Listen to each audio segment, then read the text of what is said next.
श्री शिवाय नमस्तुभ्यम। हर हर महादेव। जय हो भोलेनाथ। पशुपति नाथ व्रत की पूजा हमें किस प्रकार से करनी होती है, क्या क्या सामग्री हमें चाहिए होती है, आज की इस वीडियो में हम वही चर्चा करेंगे और किन किन सावधानियों को हमें रखना चाहिए। तो सबसे पहली बात तो ये होती है कि पशुपति नाथ व्रत की जो पूजा है वो सुबह के टाइम और शाम के टाइम दोनों समय की जाती है। शिवालय में जाकर के ही की जाती है और 5 सोमवार तक ये पूजा की जाती है। 5वें सोमवार में इसका उद्यापन कर लिया जाता है।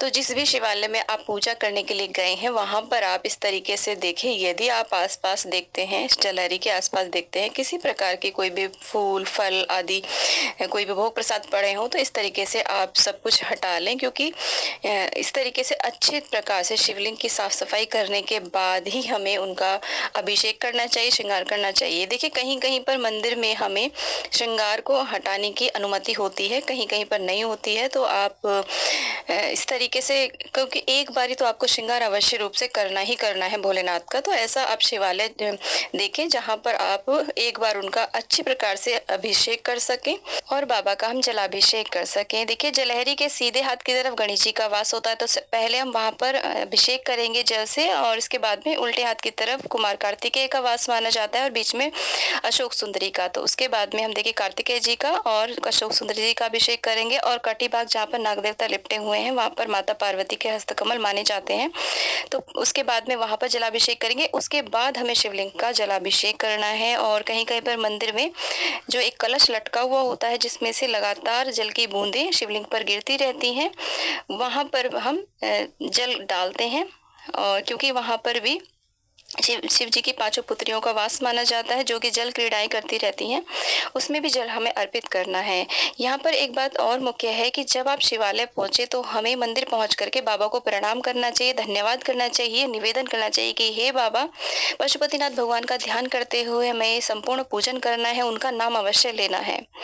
तो हे पशुपतिनाथ बाबा, हमने आपकी कृपा से आपके ये व्रत का नियम उठाया है, हमारे ये व्रत निर्विघ्न संपन्न हो, हमारी ये मनोकामना है, आप इसे अवश्य ही पूर्ण करें बाबा। उसके बाद में देखिए नंदी जी का भी हमें विशेष रूप से जलाभिषेक करना है, क्योंकि नंदी भगवान ही है माध्यम जिसके जरिए हमारी सारी बातें भोलेनाथ तक पहुंचती हैं। जो मूर्तियां आदि लगी हों उनका भी आप जलाभिषेक करें, उनका भी आप पूजन करें। नाग देवता जो कि भगवान भोलेनाथ को अत्यधिक प्रिय होते हैं, भगवान भोलेनाथ का श्रृंगार होते हैं, उनका भी हम इस प्रकार से जलाभिषेक करेंगे। अच्छे प्रकार से हाथों से मल करके हम सभी का जलाभिषेक करा देंगे। हाथ में इसी प्रकार की कोई आप चूड़ी आदि ना पहने, अंगूठी ना पहने जिससे कि घर्षण हो हमारे शिवलिंग के ऊपर।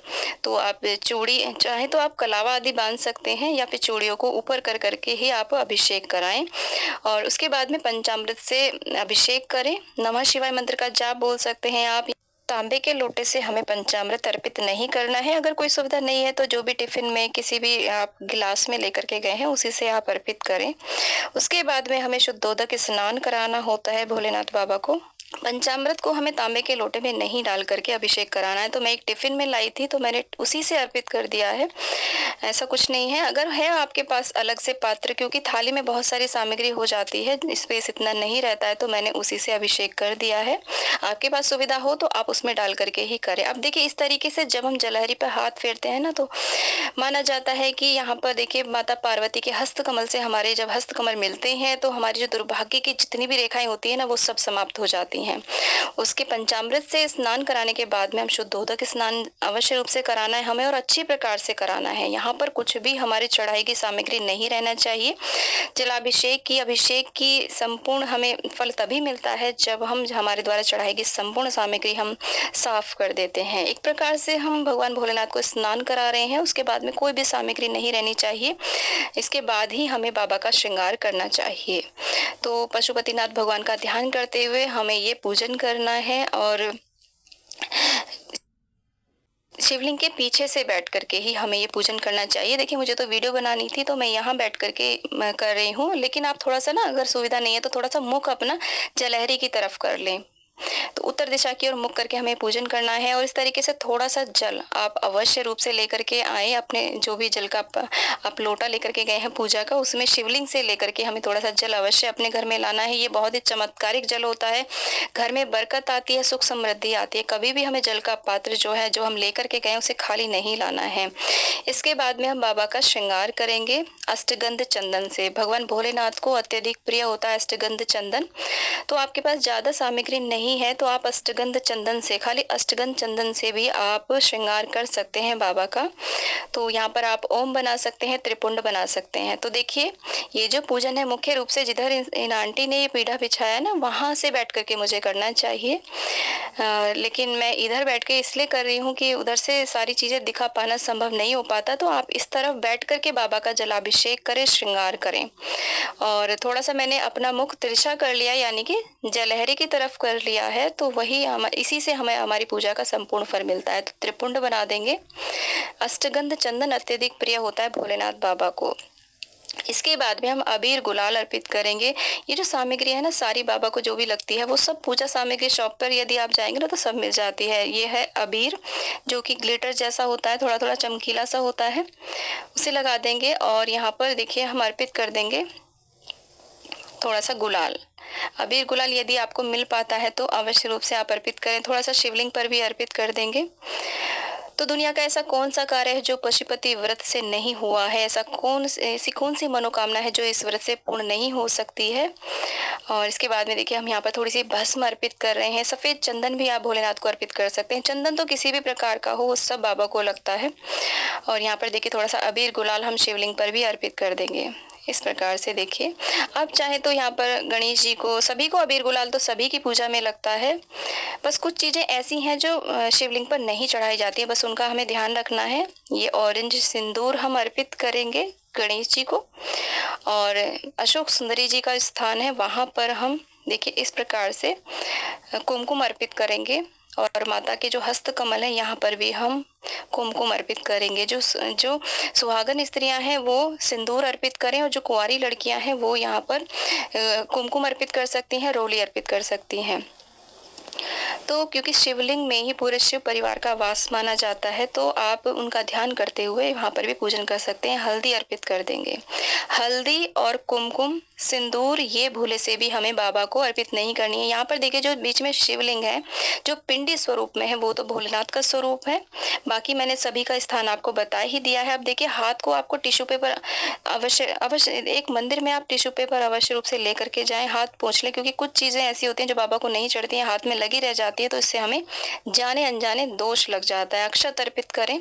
अक्षत एकदम साबुत होने चाहिए, बिल्कुल भी टूटे हुए नहीं होने चाहिए। पूजा सामग्री शॉप पर भी मिल जाते हैं, पंसारी के यहाँ भी मिल जाते हैं। उनसे यदि आप बोलेंगे ना पूजा वाले चावल दे दीजिए, तो एकदम साबुत वाले चावल दे देते हैं। वस्त्र रूपी कलावा यहाँ पर मैंने अर्पित कर दिया। उसके बाद में जनेऊ आप अर्पित कर दें।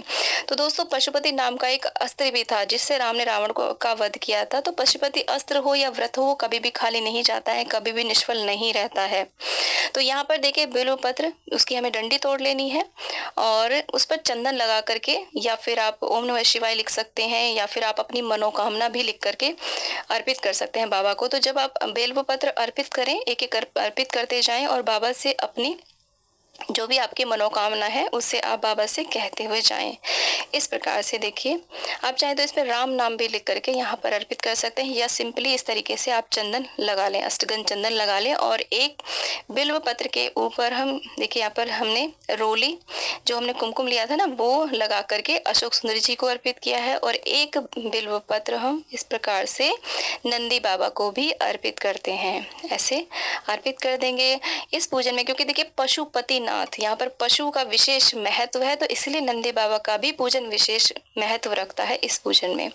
तो बाबा को जितने हो सके आप बिल्वपत्र अर्पित करें। 5, 7, 11, 21, 51 और 108 भी अर्पित कर सकते हैं। और लास्ट वाला जो बिल्वपत्र आप अर्पित करें उसके ऊपर कुछ अक्षत रख करके आप ज़रूर अर्पित करें। और बाबा को हम शमी पत्र अर्पित कर देंगे। और धतूरे के फूल मिल जाते हैं तो वो भी अर्पित करें। यहाँ पर देखिए सबसे मुख्य होते हैं बिल्वपत्र, उसके अलावा जितनी भी बाबा को प्रिय चीज़ें होती हैं वो मिल जाती हैं, तो आप उन्हें अर्पित करें। और सफ़ेद आग के फूल मिल जाते हैं तो वो ज़रूर अर्पित करें, क्योंकि एक सफ़ेद आग का जो फूल होता है वो हज़ारों फूलों के बराबर माना जाता है। सफ़ेद नहीं मिलता है तो पर्पल वाले भी आप चढ़ा सकते हैं। और अपराजिता के फूल यदि मिल जाएँ तो वो भी आप अर्पित करें। अब ऐसा नहीं है कि इसमें से कोई सामग्री आपको नहीं मिल पा रही है तो आप जैसे भी जो भी मिल जाती है पूरी श्रद्धा भाव से अर्पित करें। भांग मिल जाती है उसे आप अर्पित करें। धतूरा फल माना जाता है तो शिवलिंग के ऊपर नहीं रखना है हमें। इस प्रकार से देखिए यहाँ पर बाबा को निवेदन करके धतूरा आप अर्पित करें। जितने भी मिल जाते हैं उतने अर्पित करें। अब ये जो लाल पुष्प है, गुड़हल का पुष्प जो है वो हम गणेश जी को अर्पित करेंगे। जो भी लाल पुष्प है वो आप अशोक सुंदरी जी पर, माता पार्वती के हस्त कमल पर आप अर्पित कर सकते हैं। भगवान भोलेनाथ को आप पीले या फिर सफेद पुष्प ही अर्पित करें। तो चाहे आप कोई भी फूल अर्पित करें ना करें, अगर आग के फूल आप चढ़ा देते हैं तो आपको किसी अन्य फूल को चढ़ाने की कोई आवश्यकता नहीं रहती है। तो इस प्रकार से बाबा का हमें बहुत अच्छे से श्रृंगार करना है। तो देखिए हमारे बाबा कितने ज़्यादा सुंदर लग रहे हैं पशुपतिनाथ भगवान का ध्यान करते हुए। उसके बाद में जो भी आप भोग प्रसाद लेकर के आए हैं, सुबह के टाइम भोग प्रसाद में आप मिश्री ला सकते हैं, चीनी ला सकते हैं, बताशे ला सकते हैं, कुछ भी ला सकते हैं। मौसमी फल आप ला सकते हैं, उन्हें आप अर्पित करें। और इसके बाद में जब हमारा श्रृंगार संपूर्ण हो जाता है तो अगर आपके पास इत्र है तो इत्र की सेवा अवश्य रूप से करें। इत्र लगा दें बाबा को और दूर्वा अर्पित करें। गणेश जी को दूर्वा अर्पित करें और नंदी बाबा को भी आप दूर्वा अर्पित करें। इस प्रकार से देखिए दूर्वा अर्पित कर देंगे। और मौसमी फल कुछ भी आप लाएं, जिस भी मौसम में आप व्रत कर रहे हैं वो भी आप बाबा को निवेदन करके इस प्रकार से रख देंगे। शिवलिंग के पास हमें रखना है, शिवलिंग के ऊपर नहीं रखना है। और जब आप भोग प्रसाद अर्पित कर दें तो आपके पास यदि है तो आप एक पान अवश्य रूप से अर्पित करें। उसके ऊपर आप लौंग, इलायची और सुपारी इस तरीके से रख के यहाँ पर तांबूल के रूप में एक पान अर्पित कर दें। इसके बाद में जलहरी के आसपास जो भी मूर्तियां लगी हों, कुमार कार्तिकेय की, माता पार्वती की, गणेश जी की, नंदी जी की, उनकी भी पूरे विधि विधान से आप पूजन करें, उन्हें टीका करें, तिलक करें और माता पार्वती को सिंदूर अवश्य अर्पित करें। आप चाहे तो माता पार्वती का यहाँ पर श्रृंगार भी कर सकते हैं। जो भी सिंदूर आपकी उंगली में बच जाता है उस सिंदूर को आप अपने माथे से लगाएं, अपनी मांग में अवश्य रूप से भर लें माता पार्वती के आशीर्वाद स्वरूप। इस प्रकार से हमें पूजन करना होता है। गणेश जी को ऑरेंज सिंदूर अर्पित करें। वैसे हमने शिवलिंग में इन सभी देवी देवताओं का पूजन कर लिया है, लेकिन फिर भी हमें इनका पूजन करना चाहिए और नाग देवता का भी पूरे विधि विधान से आप पूजन करें। अब जो हम दीपक घर से बना के लेके आए हैं देसी घी का, गोलबाती का हमें दीपक लगाना होता है। उसे प्रज्वलित करेंगे, धूप दीप जला करके बाबा की आरती करेंगे। और यहाँ पर देखिए पूजन संपूर्ण होने के बाद में आप चाहे शिवालय में बैठ करके मंत्र जाप भी कर सकते हैं। नमः शिवाय का, श्री शिवाय नमस्तुभ्यम, या फिर शिव जी से संबंधित किसी भी धर्म ग्रंथ का आप शिवालय में बैठ करके अध्ययन कर सकते हैं। ये आपकी सामर्थ्य के ऊपर निर्भर करता है, आपके समय के ऊपर निर्भर करता है। तो इस तरीके से देखिए एक बात का आप ध्यान रखिए, ऐसा नहीं है कि आप बत्ती ले गए घर से बना करके, किसी और के दीपक में आपको ये दिया नहीं जलाना है। दिया आपको घर से ले जाना है। बेशक आप आटे का दिया ले जाएं या फिर आप मिट्टी का कोरा दिया ले जाएं। दीपक को खाली आपको नहीं रखना है, नीचे कुछ अक्षत या पुष्प आपको रखने हैं। और उसके बाद चाहे तो आप कपूर से भी आरती कर सकते हैं। दोस्तों ये जो व्रत है वो मंदिर में ही क्यों किए जाते हैं, शिवालय में ही क्यों किए जाते हैं? क्योंकि मंदिर में शिवलिंग की जो स्थापना होती है ना, पूरे विधि विधान से प्राण प्रतिष्ठित होते हैं वो शिवलिंग, और उनकी आराधना करते करते काफी लंबा समय हो चुका होता है। तो मंदिर के शिवलिंग में भक्तों की आस्था की, मंत्रों की शक्ति समाहित होती है। अगर कोई ऐसी समस्या है कि आप मंदिर नहीं जा पा रहे हैं तो बेलपत्र के पेड़ के नीचे बैठ कर के आप भी इस पूजन को कर सकते हैं, या फिर घर के पूजा स्थल पर भी कर सकते हैं। परंतु इस पूजन से हमें अपनी पूजा का संपूर्ण फल नहीं मिलता। संपूर्ण फल हमें तभी मिलता है जब हम शिवालय में जा करके ही पशुपतिनाथ व्रत की सुबह की और शाम की पूजा करते हैं। तो इस तरीके से बाबा की हम आरती करेंगे और प्रार्थना करेंगे। और एक ही शिवालय में हमें जाना होता है। ऐसा नहीं कि बार बार हम मंदिर बदलते रहते हैं। एक ही शिवालय में जाना होता है, कि शिवलिंग का हमें अभिषेक करना होता है। आप इन व्रतों को चाहे तो कभी भी किसी भी सोमवार से स्टार्ट कर सकते हैं। सावन में यदि इन व्रतों को शुरू किया जाता है तो बहुत ही ज़्यादा शुभ रहता है, क्योंकि सावन में बाबा भोलेनाथ पृथ्वी लोक में ही वास करते हैं। तो अब ये जो हमारी थाली बच जाती है उसे हम लेकर के घर आ जाते हैं अपने, और जो भी जल बचा करके लेकर के आए हैं उसको अपने घर में छींटा दे देते हैं, अपनी आंखों से लगाते हैं, परिवार के सदस्यों की आंखों से लगाते हैं। और जो घर में पीने का जल है ना, कुछ बूंदे उसमें भी डाल लेते हैं, तो बहुत ही शुभ रहता है। इससे घर में बरकत आती है, सुख समृद्धि आती है।